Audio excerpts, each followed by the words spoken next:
Welcome back po sa ating pong channel. Isa na naman pong project natin natapos.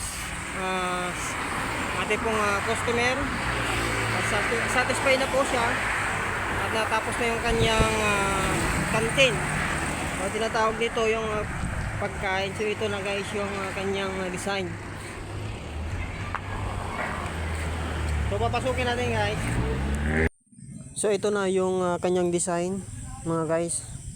So napinis na po natin at tayo po ay nakapagpintura na ngayon. At makikita po natin na meron po siyang insulation foam.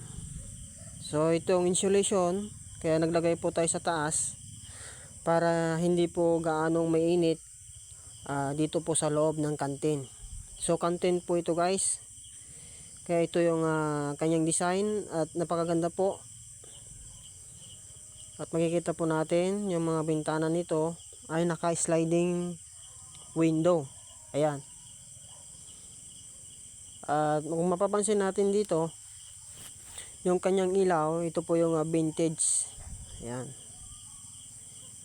So napakaganda po yung design ng ating mga ilaw. Ito yung tinatawag na vintage cover light. So bali ang nagastos po natin dito ay umabot lang po siya ng 300,000.